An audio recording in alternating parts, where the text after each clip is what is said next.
everyone. Today's plan is to build a drive shaft loop for the S10. So let's get to it.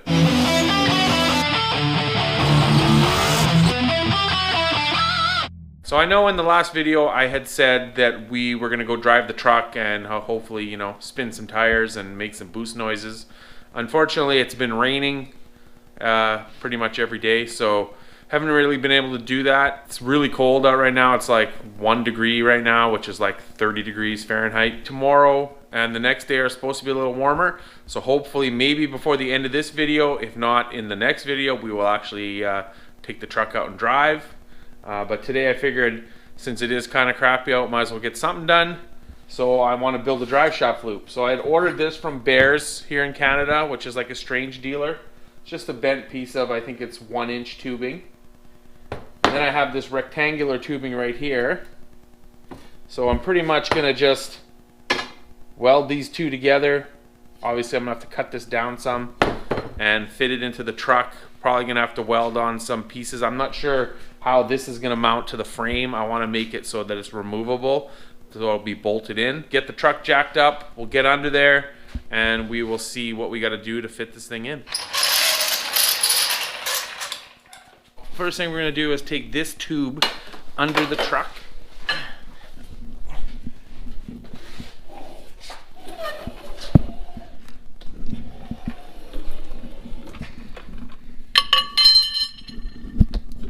And we got to kind of figure out where it's going to go. Usually you want it to be somewhat back from the, so if I figure about maybe right about there should be good.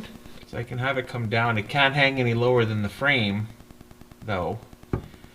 So if we figure that this should be about here, which would actually protect the exhaust some too. Okay, so if I go kind of there, that's actually right there would be perfect. That's going to be how it's going to be. Of course, it's got to be up so it's not touching the drive shaft, but you get the idea. Between the frame rails, pretty much, it's about 40 inches. So I'm going to mark out 40 and then just cut this down so that it's the length. I can always make it shorter if I have to. And I have a bunch of this tubing, so if I screwed up somehow, I could always get another piece. All right, so I got the piece in there. But if you look on this side, the exhaust is right on it, which I don't like. But I can actually, if I notch this a little bit, I can drop it down till it's just above this piece of plate that I welded on here. This is the original frame part, so I can actually drop it down whatever, ½ an inch, and hopefully that'll be enough. If not, I could always notch this for the exhaust too if I have to.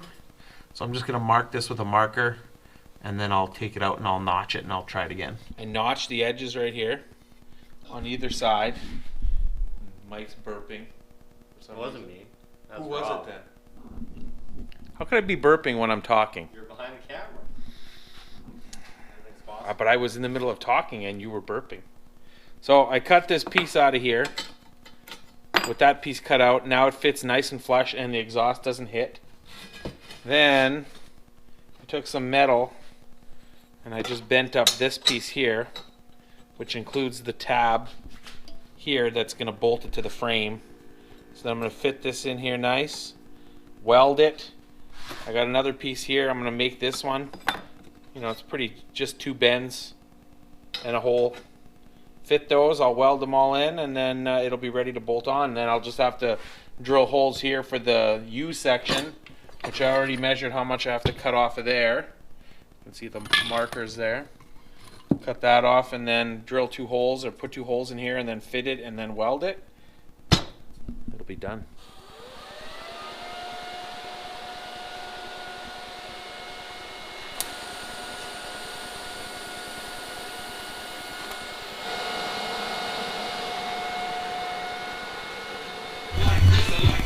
Alright, so I got these welded up, both sides. So that's all good now. I test fitted it in there.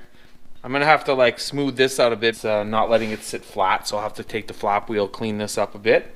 And then the next thing you'll do will be to do those holes and fit the U and then weld that in.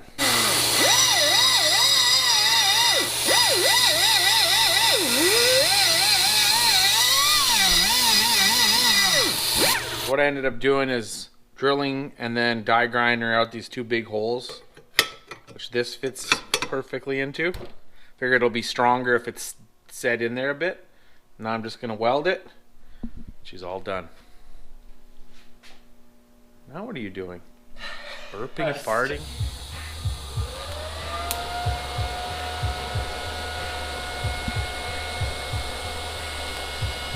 So there it is.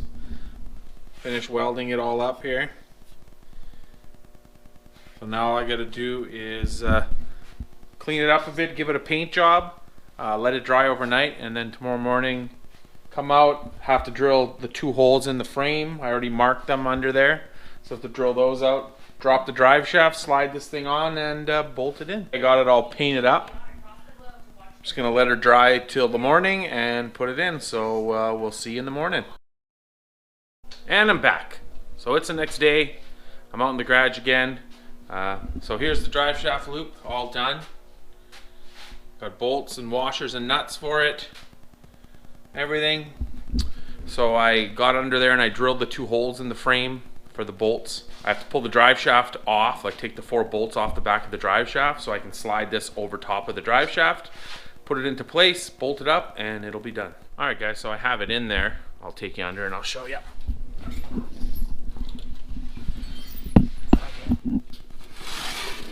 So there it is. You can see it's nice and tight up to the floor. There's lots of exhaust clearance. Good like 1/2 inch before the exhaust would touch it. And it's bolted there, and it's also kind of like laying flat against the frame, bolted in. So yeah, I think that looks pretty good.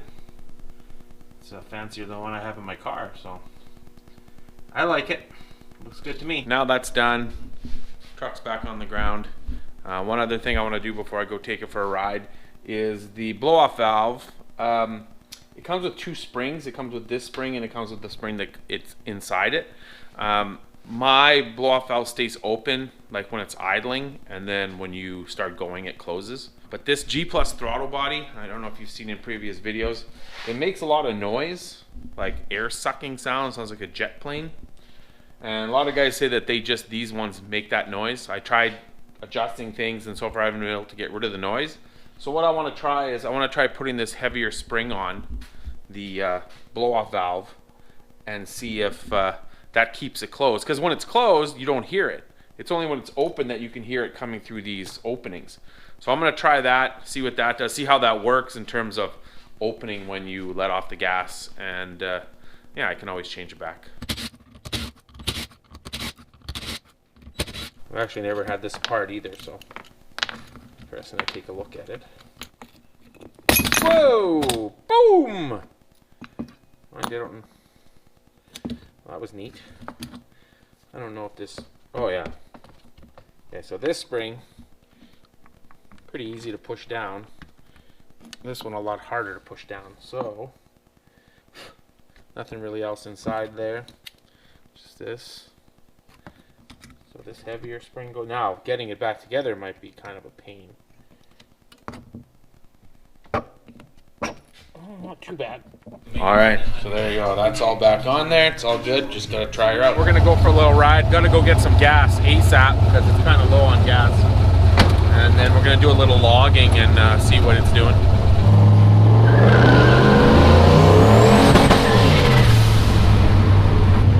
It only gets up to 105 kPa. Really? Which isn't a lot of boost.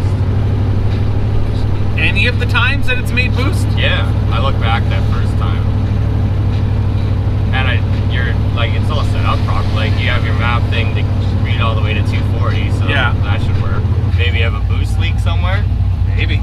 And when it pushes just past that, it just leaks the excess. But it hits like 105 consistently, which is weird. Apparently my gas gauge doesn't work right because it's still saying it's kind of the same as it was before. Before I put gas in. I don't know why. Could have a boost leak though, maybe, I don't know. One of the connectors. A leak to the map sensor?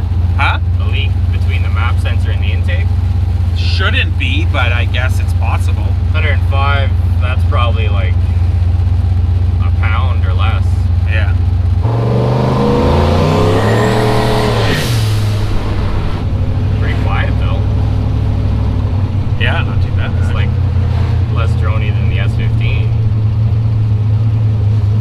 turn down too, so that helps. Yeah. Ooh, fuck. Like the sun is nice and warm, but keep my hand out the window, it's fucking freezing. Jeez, like I laid into it slow there, and as soon as it starts building, like making boost, it just spins. Quick, just it does downshift too, which is new for us, right? Because all the other turbo cars are all full manual valve bodies. That's not going to help. I mean, I don't expect it to hook, like with these tires, and you know what I mean? I expect it to spin the tires.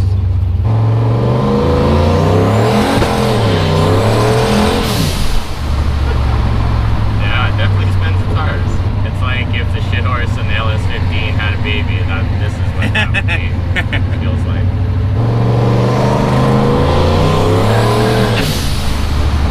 Some smoke coming out of somewhere.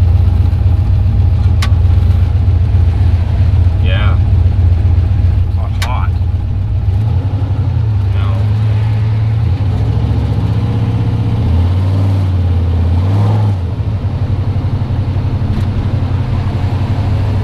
I mean, the engine's probably hot. The heat wrap's probably burning again, like getting hot again and stuff. So apparently that was all of it. She's getting all the boost there. Shit horse style. Well, We don't know that. we don't know, I guess, because Not the confirmed. map sensor wasn't Yeah. even reading right.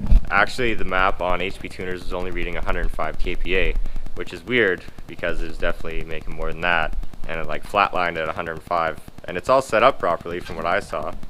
But Rob noticed there was open ports in his wastegate, auxiliary ports to the one that you use. So basically, it was using all the boost there, allegedly. No comment. I don't know. All right, so we went out, we made some boost noises and things, and the trucks don't run, so that's good. But yeah, that's going to be it for this one. So like always, like, comment, subscribe, share with your friends, and Check you later. check you later.